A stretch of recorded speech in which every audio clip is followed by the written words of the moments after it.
"Relax, it's just a game," my mom said, smiling like it was nothing. She slipped my phone into her purse. My aunt was standing right beside her, laughing like it was the funniest thing she'd ever seen. Someone behind me said, "Let's see if she can make it back."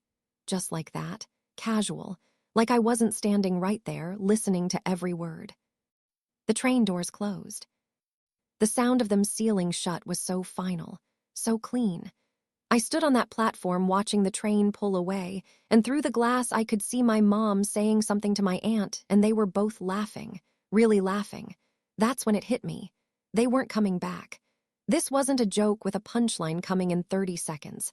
This was the punchline. My name is Rachel Turner. I'm 34 years old. I'm telling you this story from a place of calm now, but I won't pretend that night didn't leave a mark. Some things do. Not because they break you, but because they show you exactly where you stand. I work as a nurse, have for almost 10 years. It's not glamorous work. It's long shifts and hard decisions and being steady when everything around you is falling apart. My coworkers call me reliable. My patients call me kind. My family called me the one who'll manage somehow. Like I was a backup plan they never had to worry about. I grew up in a house where love was distributed unevenly.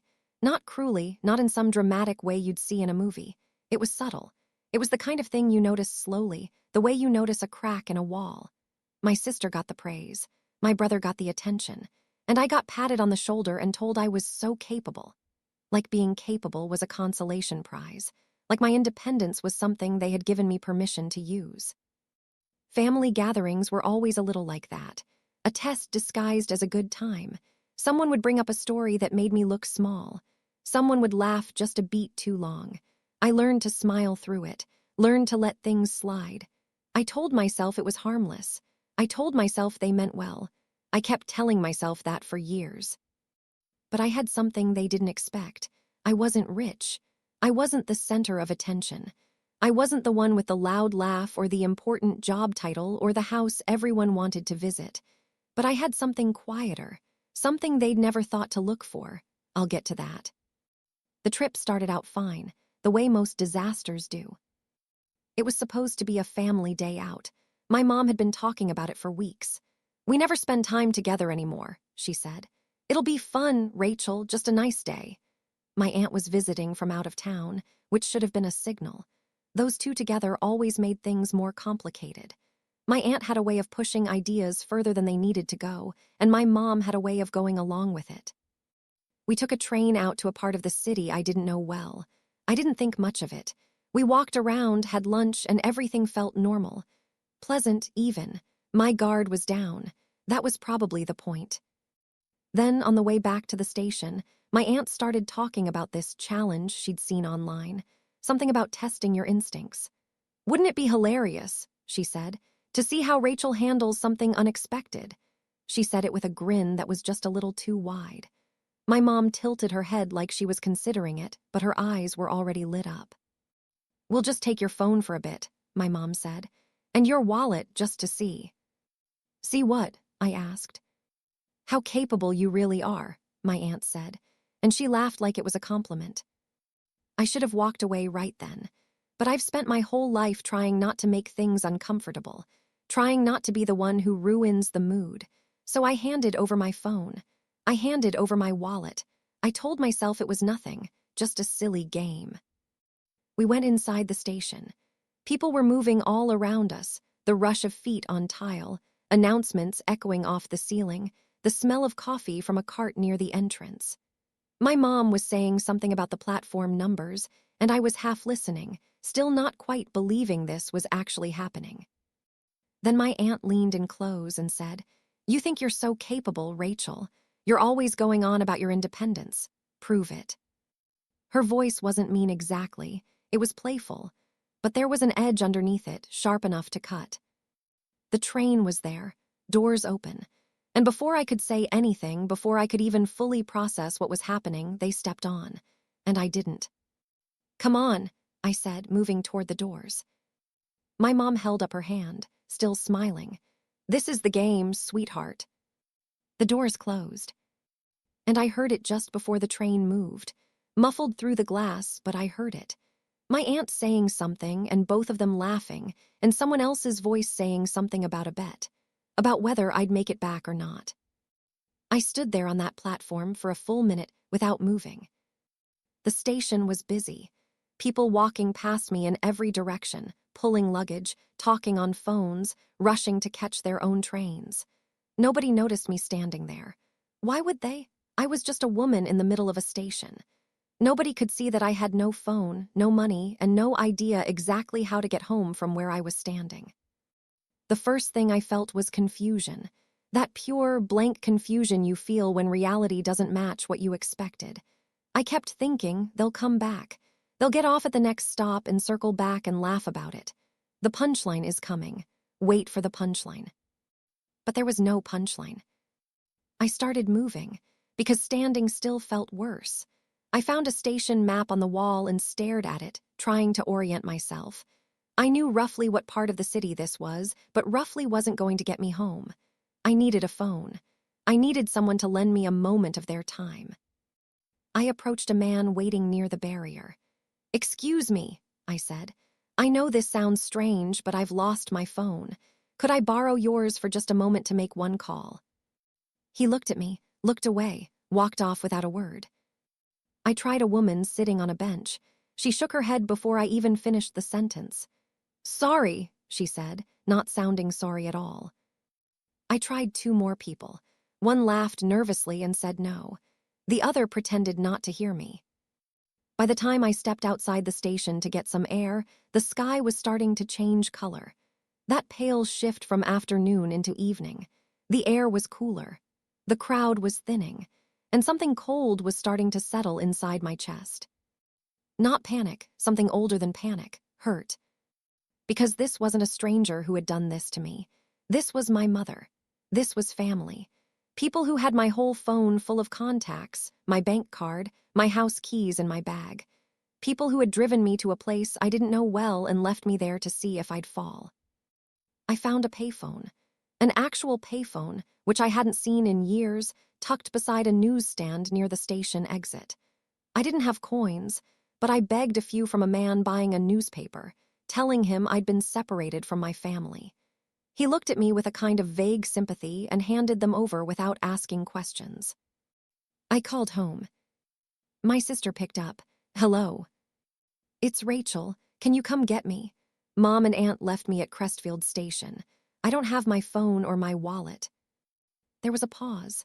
Then my sister said, "Oh, yeah, Mom mentioned the game, so you're actually doing it. How's it going?" I gripped the receiver tighter. "It's not a game. I'm standing outside a train station with no money and no way to get home." She laughed, just a small, quiet laugh, like I was being dramatic. "I'm sure you'll figure it out, Rachel. You always do." She hung up. I stood there with the dead receiver in my hand, and I felt something shift inside me. Not break, shift, like a gear clicking into a different position. The hurt was still there, but underneath it something else was rising. Something quieter and much steadier.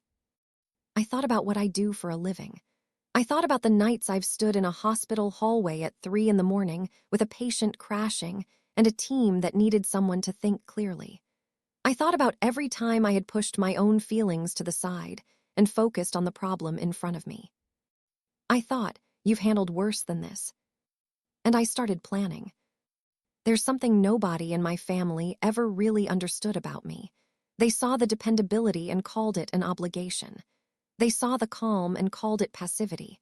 They thought that because I didn't argue, I had nothing inside me worth arguing with. What they didn't know was, I'd spent years learning how to stay calm when everything goes wrong. It started in my early days of nursing. A mentor of mine, a woman named Dr. Anita Chowdhury, used to say that the most dangerous nurse in a room wasn't the one who panicked. It was the one who panicked quietly and pretended not to. "You have to know the difference," she'd say, "between feeling afraid and letting the fear make your decisions." Dr. Chowdhury had been in emergency medicine for over 3 decades. She'd worked in disaster zones. She'd navigated situations that would make most people sit down and give up. And she had this way of teaching that was never soft and never cruel. She just asked the right questions. "What do you know for certain? What's your next available option? What do you need to stop assuming? She retired 2 years ago, but we'd stayed in touch. Coffee when she was in town, messages on birthdays. She was the kind of person who felt permanent, the kind you call when something is actually wrong. I also knew things about cities that most people don't think about. During emergency training, we'd covered community resources, public service access points, ways to reach people when standard communication broke down. It was all filed away in the back of my mind, and now I was reaching for it. I went back into the station. I found the customer service desk near the main entrance. A young man in a blue vest was standing behind it, looking like he was ready for his shift to end. "Excuse me," I said. "I've been separated from my family and I've lost access to my phone and money. Is there a way I can make a local call from here or access any kind of assistance?" He blinked. "Are you in danger?" "No, but I need to reach someone." He nodded slowly and turned to his supervisor, a woman with a short gray braid who came over and listened while I explained briefly. Within 5 minutes, I was at a desk in a back office with a landline and a short window of time to make a call. I called Dr. Chowdhury. She picked up on the third ring. "Rachel, what's happened?" I told her all of it, not in a rushed, emotional way, just the facts clear and ordered. Phone gone, wallet gone, location, time of day. She was quiet for a moment. Then she said, "All right, let's think." She didn't say it was terrible, though I think she believed it was. She didn't say my family was cruel, though I think she could see that clearly. She just focused on what I needed right now, and that was exactly what I needed from her. She walked me through it. There was a community transit assistance program in that borough, she told me. Stations in that area were required to have emergency transit vouchers for people in genuine need situations. She told me exactly what to say to the customer service staff. She also gave me the name of a colleague who worked near that part of the city, who could drive me if the transit route was too complicated at that hour. "You don't need her," Dr. Chowdhury said. "You can do this on your own, but the option is there." "I think I can manage the transit route," I said.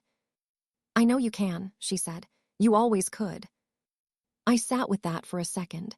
Then I thanked her and went back out to the service desk. The supervisor helped me apply for an emergency transit voucher. It took about 20 minutes.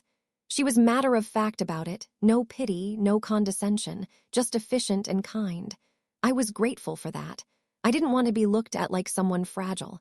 I wasn't fragile.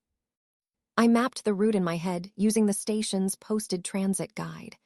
2 trains, 1 bus, about an hour and 15 minutes total.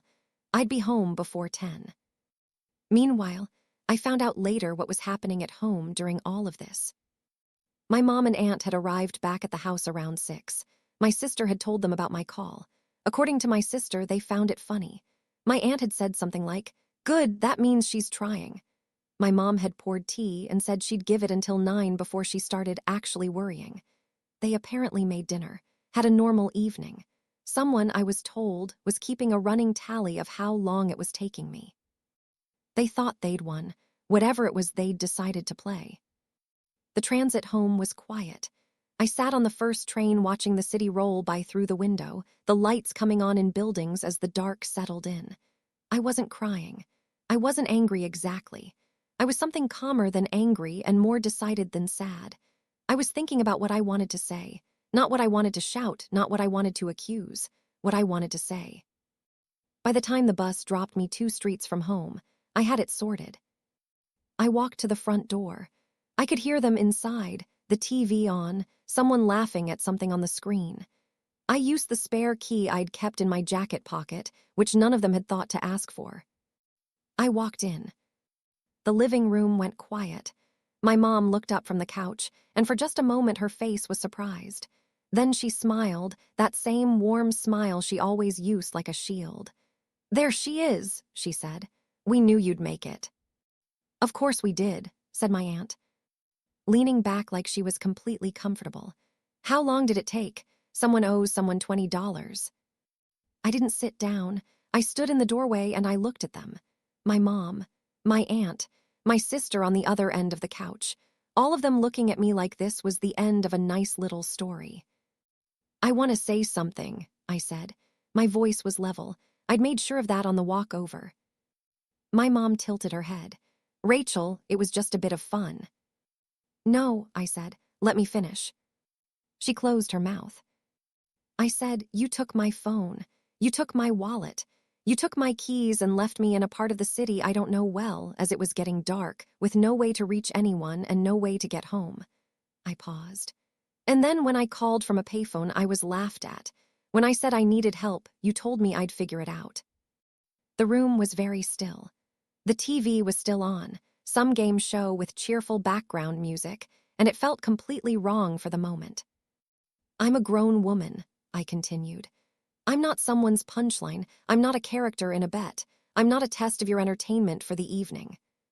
My aunt started to say something. I held up my hand and she stopped. "I know you thought it was harmless," I said. "That's actually the part that bothers me most, because it wasn't harmless. You left a person alone, without resources, without communication, without safety. If something had happened to me, something real, you would have been sitting here watching television." I let that land. "And the worst part is, you wouldn't have seen it as your fault." My mom's face had changed. The shield was down. She looked uncomfortable in a way I hadn't seen before. Not guilty, not yet. Uncomfortable. Like she was hearing something that was making her rethink the evening in real time. My aunt looked at the floor. My sister said, quietly, "I should have taken it more seriously when you called." "Yes," I said simply, "you should have." I wasn't yelling. I wasn't crying. I think that was the thing that surprised them most. They'd expected me to come home shaken or relieved or looking for comfort. They hadn't expected this. Someone standing in their own doorway, completely calm, taking up space. My mom said, "Rachel, I didn't think it would upset you this much." "I'm not upset," I said. "I'm clear." She blinked.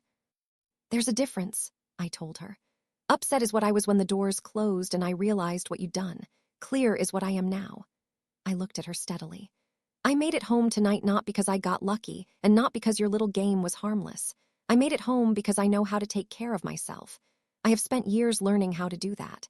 And the reason I had to learn is because in this family, I was never the one anyone took care of." The silence after that was a different kind. Not the polite pause where someone is waiting for a turn to speak. The kind where what's been said is sitting in the middle of the room and nobody knows how to move around it. My aunt looked older suddenly. The confidence she'd carried all evening had gone somewhere. My mom's eyes were wet. She didn't say anything yet. I said, "I love you. I do.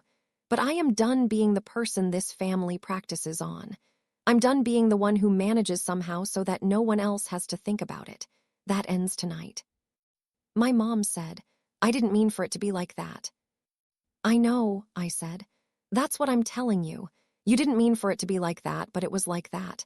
And the fact that you didn't mean it doesn't make it hurt less. It just means you haven't been paying attention." She looked at me for a long moment, and then she nodded. Not the kind of nod that means I agree. The kind that means I'm hearing you even though it's hard.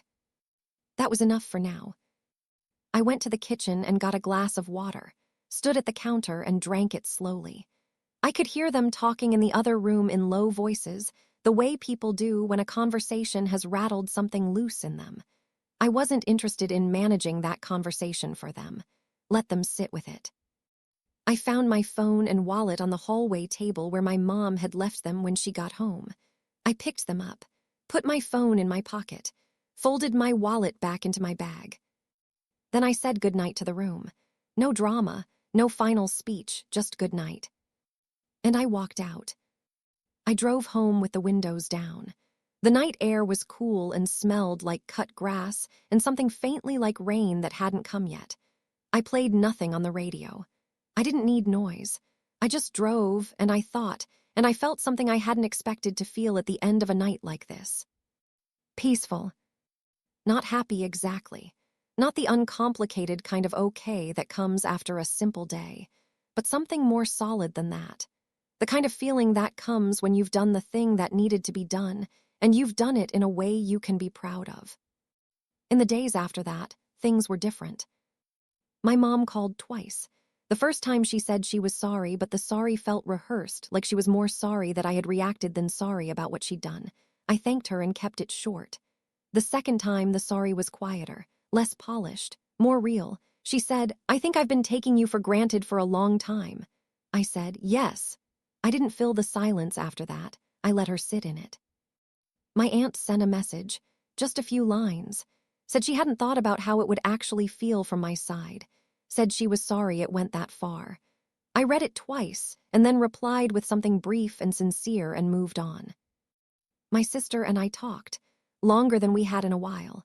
She said she'd realized she'd been doing the same thing in smaller ways, assuming I'd be fine, not checking in, not showing up the way I'd always shown up for her. That conversation actually meant something to me, not because she apologized perfectly, but because she was honest. But I want to be clear about something. The apologies were not the point. They mattered because they showed something had shifted. But my sense of okay was not dependent on receiving them. That was the real change. I wasn't waiting anymore. I wasn't organizing my self-worth around whether my family validated the hurt they'd caused me. I was just walking forward. I called Dr. Chowdhury the following week, took her to lunch at a place near the hospital, told her everything, including what I'd said when I walked through that door. She listened with her arms crossed and her eyes sharp, the way she always listened. When I finished, she said, "You handled that well." I almost cried in the kitchen after, I admitted. "That's fine," she said. "You didn't cry in the doorway." I laughed, the first real laugh I'd had all week. She asked me what I was going to do differently going forward, and I told her. I was going to stop softening myself to make other people comfortable. I was going to stop over-explaining my needs and underreporting my limits. I was going to show up for my family in the ways that were genuine, but I was going to stop showing up in the ways that cost me my dignity. She nodded. "About time," she said, and poured more tea. I think about that night sometimes when I'm on a long shift, somewhere around 3 in the morning when the ward is quiet and you have a few minutes to think. I think about standing on that platform, watching the train pull away, feeling that cold realization settle in. And I think about who I was by the time I walked back through that door. They thought they left me stranded that night. They thought they'd set up a little game and watched from a safe distance to see if I'd fail. They thought my independence was something to test, something to poke at, something to bet on. What they didn't understand was my independence was never fragile. It was never a performance. It was something I'd built quietly over years while everyone was looking somewhere else. It didn't crumble when they took my phone. It didn't disappear when a stranger walked away without helping. It didn't shatter when my sister laughed on the other end of a payphone. It just waited for me to remember it was there. And that night, standing at a customer service desk in a train station I'd never been to, borrowing a phone and asking the right questions and finding my way home in the dark, I remembered. That was the moment everything changed. Not because I proved something to them. I'm not interested in proving things to people who weren't paying attention to begin with. It changed because I proved something to myself. I know now exactly who I am when the door's close and I'm standing alone on the platform. I know what I reach for when there's nothing comfortable left to hold onto. I know how I sound when I walk into a room and say the thing that needs to be said. They thought they left me stranded that night. But that was the moment I stopped needing them to find my way.